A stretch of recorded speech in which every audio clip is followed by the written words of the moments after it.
Le Premier ministre Abiy Ahmed associe l'esprit de l'Eid al-Fitr au renouveau national alors que l'Éthiopie poursuit sa marche vers le progrès démocratique.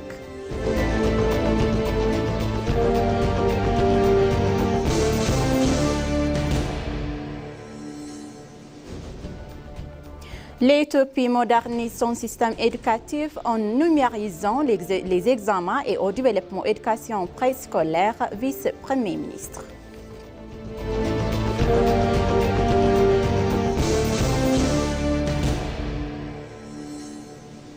Bonne fête de l'Eid al-Fitr à tous les musulmans et bienvenue sur ABC. C'est notre journal d'aujourd'hui, du vendredi 20 mars 2026. C'est moi, Samre Kodado, avec le journal. Restez avec nous.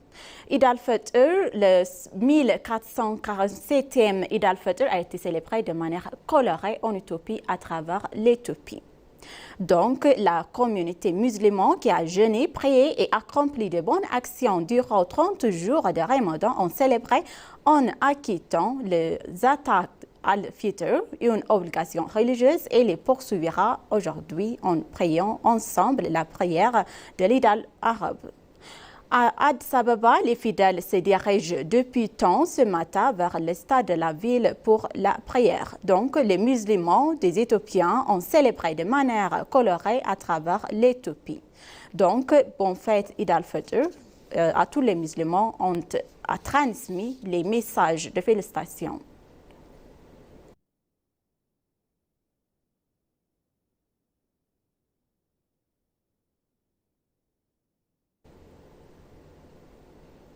Le Premier ministre Abiy Ahmed a présenté ses chaleureuses félicitations à tous les musulmans de l'Éthiopie et du monde entier à l'occasion de l'Eid al-Fitr. Dans un message diffusé sur les réseaux sociaux, le Premier ministre Abiy Ahmed a mêlé réflexion spirituelle et appel appuyé à l'unité nationale ainsi qu'à la responsabilité démocratique à l'approche des élections générales prévues en juin 2026. Il a décrit la fin du mois sacré du Ramadan comme une véritable victoire spirituelle marquée par la foi, la patience et une dévotion constante envers le Créateur. Selon le Premier ministre Abiy Ahmed, le Ramadan constitue une période privilégiée durant laquelle les fidèles de puissants et leurs intérêts personnels font preuve de solidarité envers les plus vulnérables et cultivant la compassion à travers la prière, la charité et les bonnes actions. Évoquant la richesse historique de l'Éthiopie en tant que terre diversité religieuse et culturelle, il a présenté Eid al-Fitr comme un symbole de paix, de coexistence harmonieuse et de solidarité. Le Premier ministre Abiy Ahmed a appelé les citoyens à plonger l'esprit de fraternité et confiance nourri pendant le Ramadan, les invitant à célébrer la fête en soutenant les plus démunis et en partageant la joie avec leur entourage et leur communauté.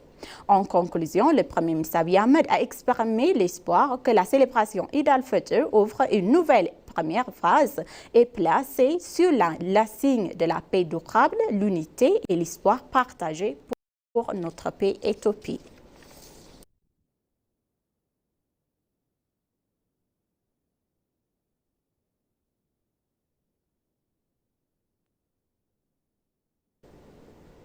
La recherche d'un accès à la mer Rouge de l'Éthiopie relève les intérêts vitaux et de la survie nationale selon des universitaires. La recherche d'un accès à la mer Rouge par l'Éthiopie relève les intérêts nationaux et de survie du pays, ont affirmé des universitaires de l'Université de Welayata Sodo, ancrés dans les facteurs historiques, géopolitiques et géographiques. Et cette ambition constitue depuis longtemps une priorité diplomatique et majeure en Éthiopie. Cette question rêvée de dimension géo-rationnelle dans la mesure l'Éthiopie deuxième pays la plus peuple d'Afrique ne sera être durablement privée d'un accès à la mer Rouge. Des experts donc estiment que la possession d'un port maritime constitue un enjeu vital relevant les intérêts nationaux nécessitant une mobilisation collective. S'expérimente auprès de l'ENA, Almaz Belta, maître de la conférence et chercheuse de l'Université l'Université de Ouagadougou ont souligné l'importance d'aborder cette problématique dans une perspective d'avenir. Selon elle, l'absence d'accès maritime pourrait compromettre à terme la viabilité même de l'utopie. Elle a expliqué donc que l'Éthiopie a besoin d'un accès maritime fiable à la mer Rouge, tant pour l'importation et pour que l'exportation continue de sa croissance démographique et de son expansion économique, de son rôle de la connectivité régionale.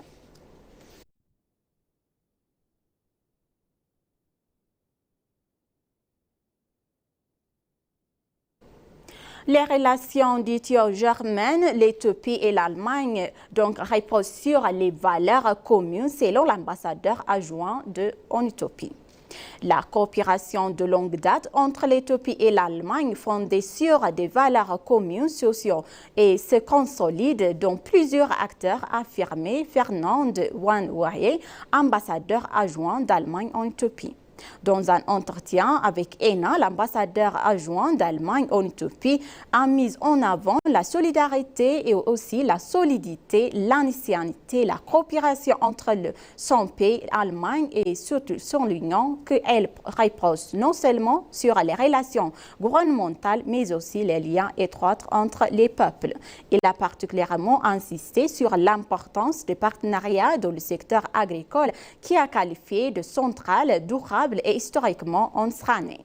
Cette coopération vise à renforcer la production et la productivité, à limiter les pertes post et récoltes et améliorer les systèmes de transport afin de faciliter l'acheminement des produits agricoles vers les marchés. Selon lui, l'augmentation de la production passe nécessairement par l'amélioration de la productivité, mais aussi par une réduction significative des pertes et après récolte. À cet égard, il a salué également des avances encourageantes, notamment dans le domaine logistique où diminution globale des pertes est observée. Les deux pays entretiennent en effet les relations diplomatiques de plus d'un siècle, caractérisées par une coopération continue dans le domaine du développement de l'économie, de la culture, du social et de la politique.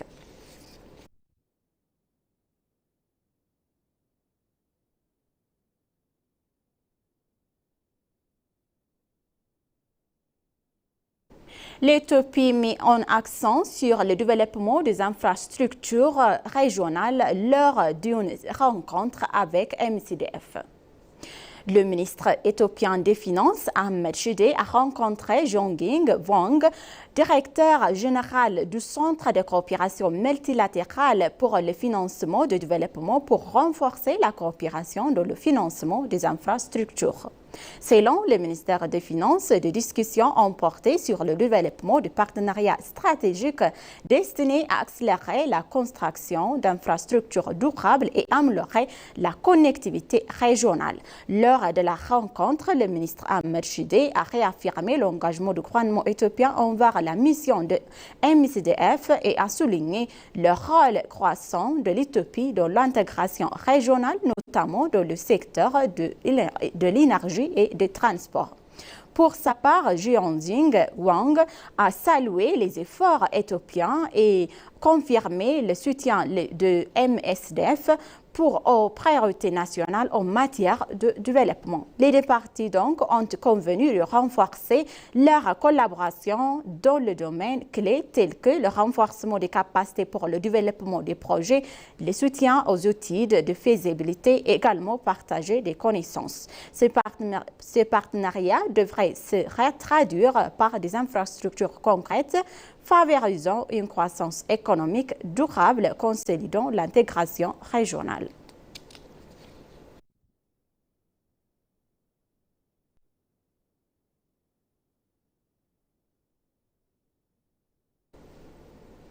Dans un autre journal, le vice-premier ministre Mesken Turuner a annoncé des avantages significatifs de la réforme du système éducatif lors d'une consultation virtuelle réunissant présidents de région, maires, autres responsables de l'éducation et acteurs clés du secteur. Les deux priorités nationales ont été au centre de discussion, la transmission numérique des examens et expansion de l'éducation préscolaire. Dans le cadre de la stratégie l'Éthiopie numérique 2030, le vice-premier ministre a souligné l'importance de migrer des examens nationaux dont celui des terminales vers une plateforme entièrement numérique afin d'assurer des évaluations sécurisées, équitables et efficaces tout en favorisant et renforçant les compétences numériques des élèves. Le gouvernement éthiopien a également réaffirmé son engagement à achever la construction de la mise en sciences et services de 1452 écoles préscolaires standardisées dans toutes les régions et les deux administrations municipales d'ici autres, garantissant un accès plus équitable à l'éducation des plus jeunes âgés. La réunion a par ailleurs abordé des besoins urgents en matériel pédagogique avec la décision de distribuer immédiatement les manuels de premier déjà et imprimer et finaliser ici septembre l'impression et la livraison de tous les manuels de la maternelle à la 6e année.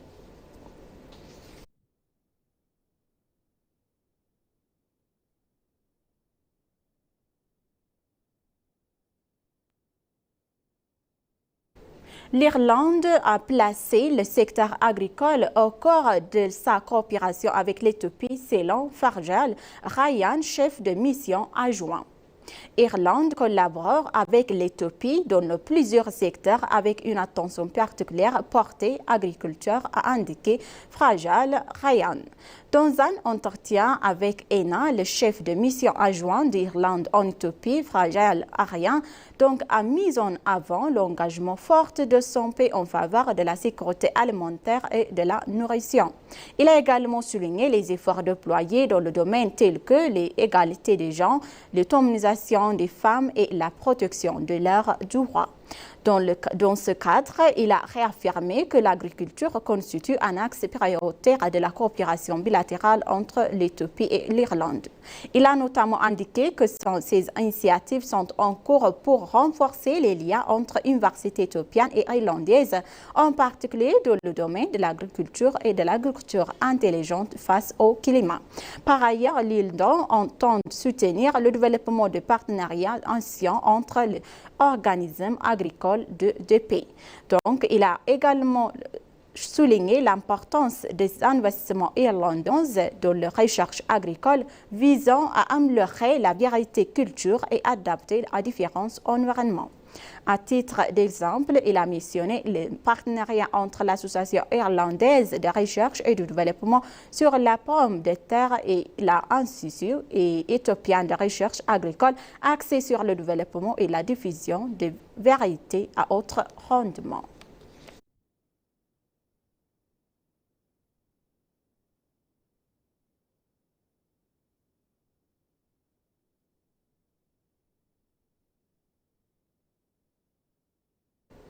Chers téléspectateurs, c'est la fin de notre journal. Je vous rappelle les titres principaux.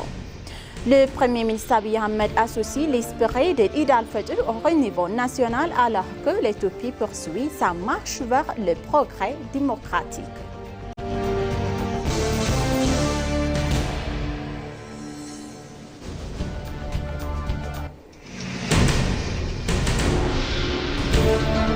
L'Éthiopie modernise son système éducatif en maîtrisant les examens en développement et l'éducation préscolaire, vice-premier ministre.